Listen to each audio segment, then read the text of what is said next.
جمعۃ المبارک کی پرنور ساعتیں ہیں اور حج بیت اللہ کا ہمارا ٹاپک ہے، اور آج کے ٹاپک میں ہم نے اپنی گفتگو کو گزشتہ جمعۃ المبارک کو جس پوائنٹ پر چھوڑا تھا وہیں سے آگے لے کر ہم جائیں گے، اور وہ پوائنٹ یہ تھا کہ حج نام ہے یادگار حضرت سیدنا ابراہیم علیہ نبینا علیہ الصلوۃ والسلام کا۔ اور میں نے آپ کی خدمت میں پیش کیا تھا کہ جب ہم مناسک حج ادا کرتے ہیں تو خانہ کعبہ سے جب قافلہ مینا کی طرف جاتا ہے، مینا سے رات گزارنے کے بعد پھر وہ قافلہ عرفات کی طرف جاتا ہے، عرفات سے وہ قافلہ دن گزارنے کے بعد مزدلفہ میں جاتا ہے، مزدلفہ میں وہ قافلہ حجاج کرام کا رات گزارنے کے بعد فجر سے پہلے وہاں سے نکلتا ہے، پھر مینا کی طرف آتا ہے اور رمی جمار کے بعد پھر طواف کی طرف بڑھتا ہے۔ تو یہ تقریباً کوئی 5 دن کی وہ حج کی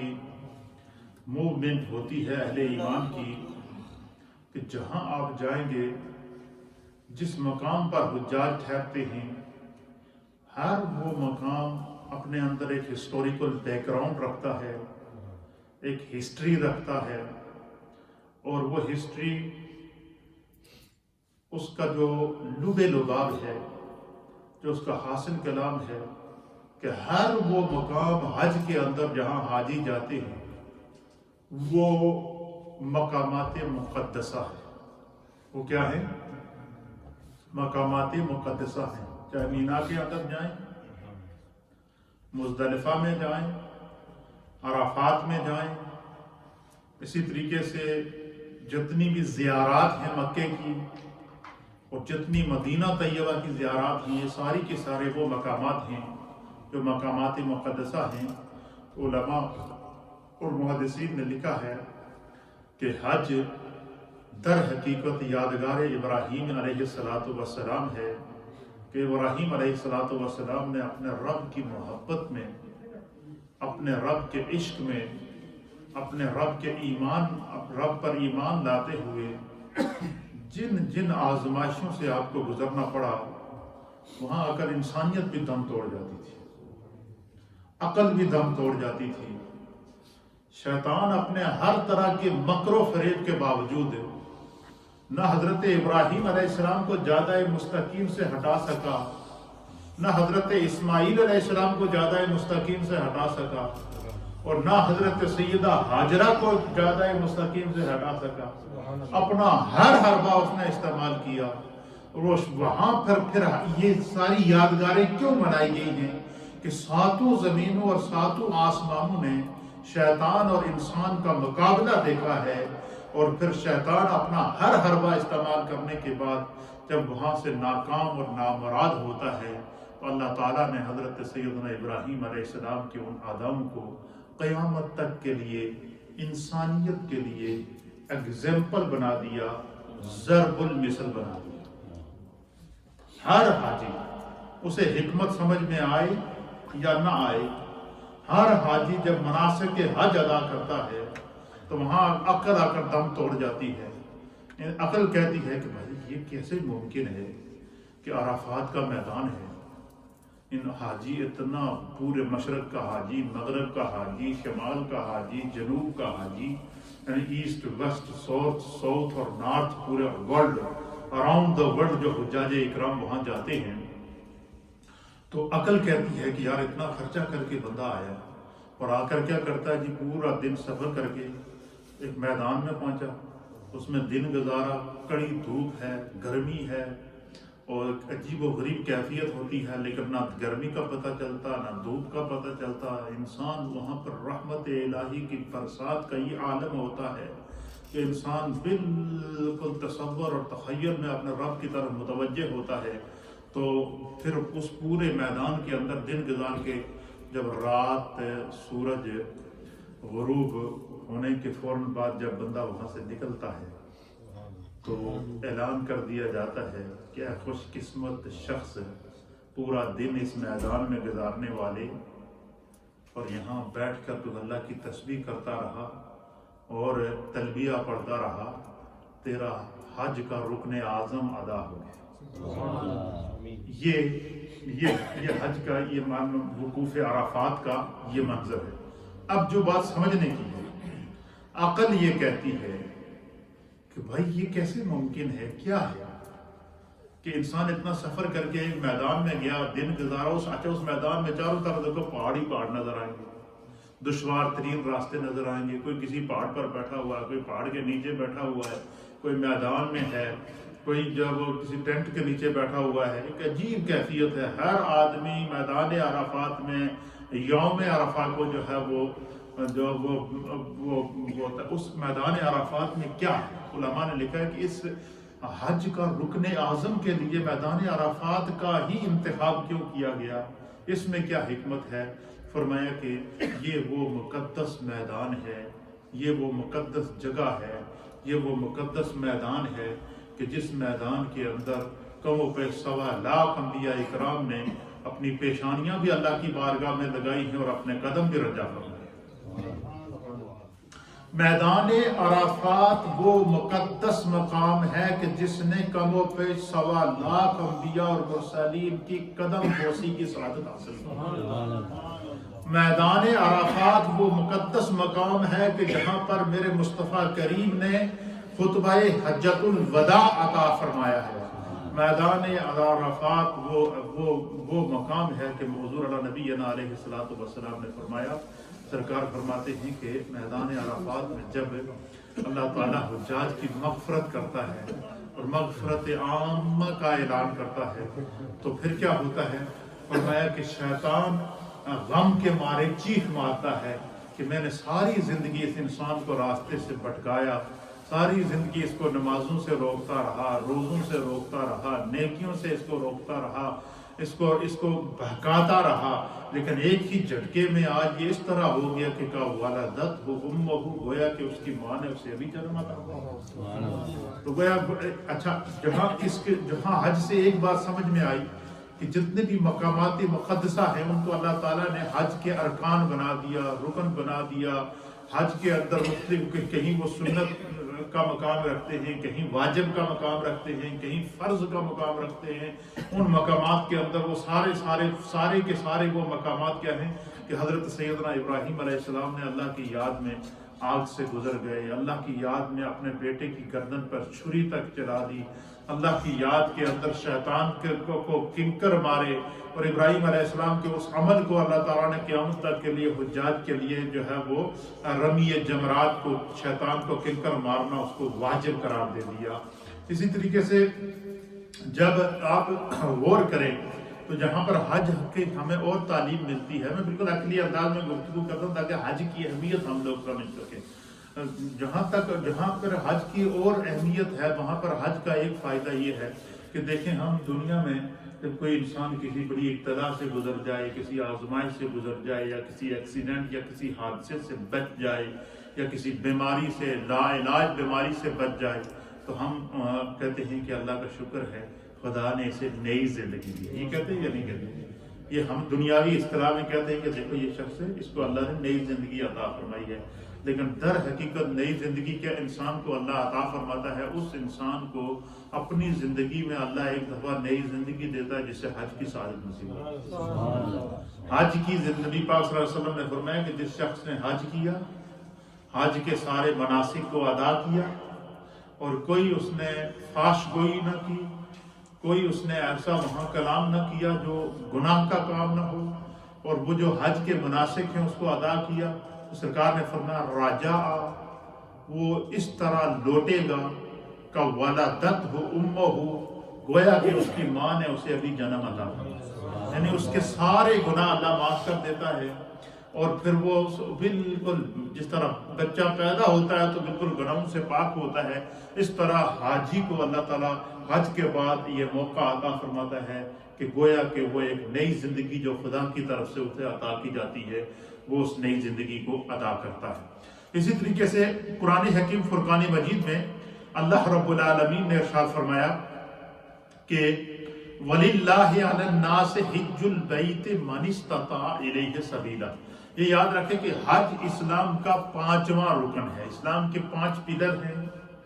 اور ان 5 پلروں میں پلر نمبر 5 یہ حج ہے۔ اور آپ دیکھیں کہ جو اللہ تعالیٰ نے سب سے پہلا کلمہ ہے اللہ پر ایمان لانا ہے، فرسٹ پلر آف دا اسلام ہے۔ اور جیسے ہی بندہ اللہ پر ایمان لے کر آتا ہے تو پھر اس کے اوپر نماز فرض کر دی جاتی ہے۔ اگر وہ بالغ ہے نماز فرض ہو جاتی ہے تو کلمے کے بعد نماز ہے۔ اب جب نماز کی جو فرضیت ہے یہ اس طرح کی ہے کہ نماز دیکھیں ہر روز میں دن میں 5 مرتبہ ہمیں ادا کرنی ہوگی۔ پھر اسی طریقے سے اس کے بعد زکوٰۃ آ جاتی ہے۔ تو زکوٰۃ کے لیے فرمایا کہ اگر کوئی صاحب نصاب ہو، کوئی اپنے اخراجات اپنے بچوں کے اخراجات نکالنے کے بعد اگر اس کے پاس اتنا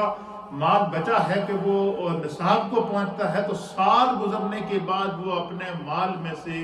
100 میں سے 2.5% زکوٰۃ عطا فرمائے گا۔ اب نماز ڈیلی پریئر فرض کر دی گئی ہے،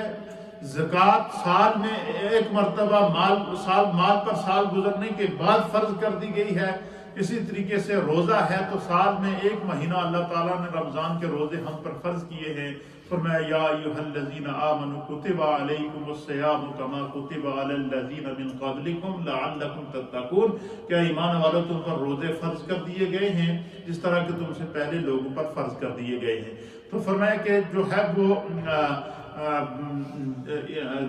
جو روزہ ہے وہ سال میں 1 مہینہ اللہ تعالیٰ نے جو وہ فرض کیا ہے بندہ مومن کے اوپر۔ اور حج کے بارے میں فرمایا کہ حج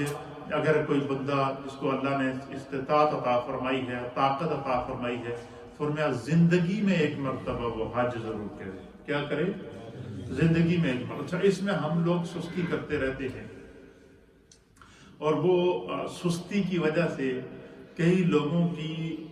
نافرمانیوں کی وجہ سے، اعلانیہ نافرمانیوں کی وجہ سے اللہ تعالیٰ کی گرفت ایسی آ جاتی ہے کہ اس میں بے گناہ لوگ بھی آ جاتے ہیں۔ اس کی میں چند مثالیں آپ کے سامنے پیش کرتا ہوں۔ اب قرآن حکیم فرقان مجید اس منظر کو پیش کرتا ہے کہ جب طوفان نوح آیا، حضرت نوح علیہ السلام نے 950 سال تبلیغ کی۔ کتنی؟ اکثر لوگ کہتے ہیں کہ حضرت نوح علیہ السلام کی عمر 950 سال، ان کی عمر 950 سال نہیں تھی۔ حضرت نوح علیہ السلام کی جو عمر ایک بعض روایات کے مطابق 1650 سال تھی، اور 950 سال آپ کی نبوت کی تبلیغ کی عمر ہے۔ 950 سال لوگوں کو توحید کی تعلیم دیتے رہے۔ 950 سال گزرنے کے بعد 80 لوگ ایمان لائے۔ کیا لائے؟ 80 لوگ ایمان لائے۔ آپ پھر بھی ان کے لیے ہدایت کی دعا کرتے رہے، لیکن 950 سال گزرنے کے بعد کچھ لوگوں نے کہا کہ حضرت نوح علیہ السلام کا مذاق اڑا، اب نبی کی شان میں گستاخی کر دی، اللہ کا غضب زور پر آ گیا۔ نبی کی شان میں گستاخی کی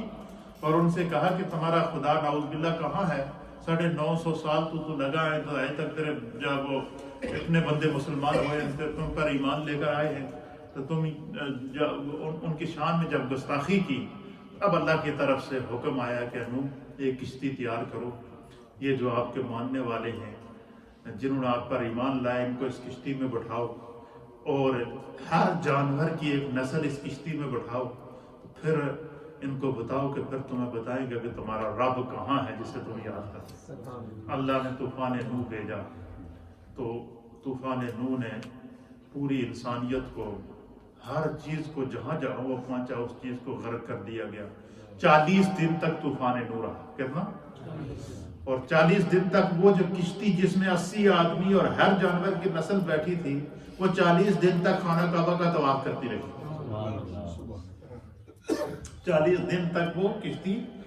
طوفان نوح میں بھی اللہ تعالیٰ نے کعبے کا طواف نہیں روکا۔ طوفان نوح میں بھی اللہ تعالیٰ نے کعبے کا طواف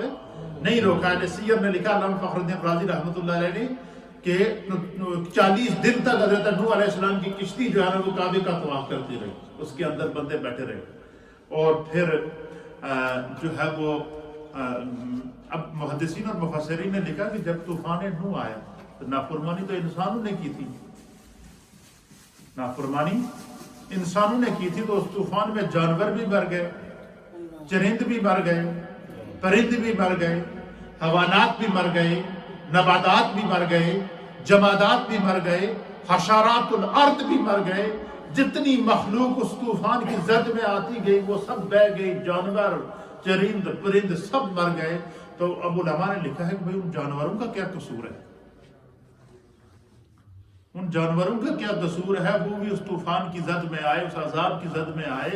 تو علماء نے اس کی توجیہ لکھی ہے کہ جب نافرمانی عام ہو جائے، کیا ہو جائے، نافرمانی عام ہو جائے اور انسان سخت دل ہو جائے، تو خدا کا غضب جب آئے تو پھر اس غضب کی لپیٹ میں جو ہے نا پھر جو بے گناہ مخلوق ہوتی ہے وہ بھی آ جاتی ہے۔ تو اب مجھے بتائیں کہ قرآن حکیم فرقان مجید میں اللہ فرماتا ہے کہ وَلِلَّهِ عَلَى النَّاسِ حِجُّ الْبَيْتِ مَنِ اسْتَطَاعَ إِلَيْهِ السَّبِيلَ، یہ کتنا بڑا آپشن ہے خدا کی طرف سے۔ اگر اللہ چاہتا تو اللہ یہ بھی نازل کر سکتا کہ ہر بندہ مومن پر حج فرض ہے، اور یہ بھی وہ کہہ سکتا تھا کہ ہر سال حج فرض ہے، پھر ہم کیا کرتے ہیں؟ اور یہ بھی وہ کنڈیشن نہ ہوتی کہ جس کے پاس توفیق نہیں ہے وہ بھی حج کرے، تو پھر ہم کیسا گزارا کرتے؟ لیکن اللہ تعالیٰ چونکہ رحمان ہے، رحیم ہے، کریم ہے، ستار ہے، غفار ہے، فرمایا وَلِلَّهِ عَلَى النَّاسِ حِجُّ الْبَيْتِ مَنِ اسْتَطَاعَ إِلَيْهِ سَبِيلًا، اللہ کا حج ان لوگوں کے ذمہ ہے جو اس کے راستے میں استطاعت رکھتے ہیں، طاقت رکھتے ہیں، جن کے پاس اتنا مال و دولت خدا نے دیا ہے۔ تو سب سے پہلے جب انسان صاحب نصاب ہو تو بحیثیت مسلمان ہمیں اس چیز کی فکر ہونی چاہیے کہ خدا نے ہمیں دولت دے دی ہے، اللہ نے مال دے دیا ہے، کاروبار دے دیا ہے، بینک بیلنس دے دیا ہے، تو سب سے پہلے جو اللہ کا فرض ہے وہ ہم ادا کریں۔ اچھا کئی لوگ سستی کرتے رہتے ہیں، کئیوں کو یہ خوف ہوتا ہے جی کہ 5,000 پاؤنڈ یا 2,000 پاؤنڈ یا 4,000 پاؤنڈ یا جو ہے وہ اتنے 1,000 پاؤنڈ جب میں خرچ کروں گا تو میرا بینک بیلنس ختم ہو جائے گا۔ تو انسان کو یہ سوچنا چاہیے کہ جس رب نے 5,000 پاؤنڈ دیے ہیں وہ دینے پر قادر ہے، تو کیا وہ لینے پر قادر نہیں ہے؟ کیا وہ چھیننے پر قادر نہیں ہے؟ جو دے سکتا ہے وہ لے نہیں سکتا کیا؟ تو فرمایا کہ علماء اور محدثین نے اس آیت کی تفسیر کے اندر علامہ فخر الدین رازی لکھتے ہیں کہ بندہ مومن کو یہ چاہیے کہ جب بھی اس کے پاس مال و دولت موجود ہو اور اتنا موجود ہو کہ وہ سمجھے کہ میں حج کر سکتا ہوں، تو اسے یہ فکر ہونی چاہیے کہ کیا پتہ میری زندگی سے ساتھ دے نہ دے میں حج کروں۔ اپنی زندگی میں حج کو لازمی کرنا چاہیے جس پر حج اللہ نے فرض کیا ہے۔ اور اللہ تعالیٰ نے اسی آیت کے آگے جا کر فرمایا کہ وَمَنْ كَفَرَ، اور جس شخص نے انکار کیا حج کا، اور کس وجہ سے انکار کیا کہ شاید میری مال و دولت میں کمی آ جائے گی، میرا پیسہ خرچ ہو جائے گا، تو یہ پیسہ لگا کر میں یہ کر دوں گا، میں کاروبار کر دوں گا، میں یہ کر دوں گا، میں وہ کر دوں گا۔ اسی آیت میں اللہ فرماتا ہے وَمَنْ كَفَرَ، پس جس نے انکار کیا، فرمایا کہ فَإِنَّ اللَّهَ غَنِيٌّ عَنِ الْعَالَمِينَ، فرمایا کہ اس کو معلوم ہونا چاہیے کہ اللہ تو بڑا غنی کوئی نہیں، اللہ تو بڑا مالدار کوئی نہیں، اللہ سے بڑا غنی کوئی نہیں ہے۔ تو میں جو بات آپ کو سمجھانا چاہتا تھا وہ یہ تھا کہ دیکھیں جب اجتماعی طور پر نافرمانی عام ہو جائے تو پھر خدا کی طرف سے آزمائش آ جاتی ہے، اور ہم اس آزمائش سے گزر رہے ہیں۔ کیسے گزر رہے ہیں؟ آپ مجھے بتائیں کہ دنیا میں ہر سال کیا 30 لاکھ 25 لاکھ لوگ حج کرتے تھے نہیں کرتے تھے؟ ہر سال 25 لاکھ 30 لاکھ 35 لاکھ 50 لاکھ لوگ حج کرتے تھے نہیں کرتے تھے؟ اب 2 سال ہو گئے دنیا سے حجاج حج کے لیے نہیں جا رہے۔ اس سال گورنمنٹ آف سعودیہ نے یہ اعلان کیا تھا پہلے کہ 60,000 لوگ باہر سے حج کر سکتے ہیں، اب پابند کے لگا دیے کہ یہ 60,000 بھی سعودی ہی کریں گے، باہر سے کوئی نہیں آئے گا۔ اب جن لوگوں پر حج فرض ہے اور انہوں نے سستی کی، 2 سال سے ہم اس آزمائش پہ گزر رہے ہیں کہ ہم حج نہیں کر سکتے، پیسہ موجود ہے حج نہیں کر سکتے۔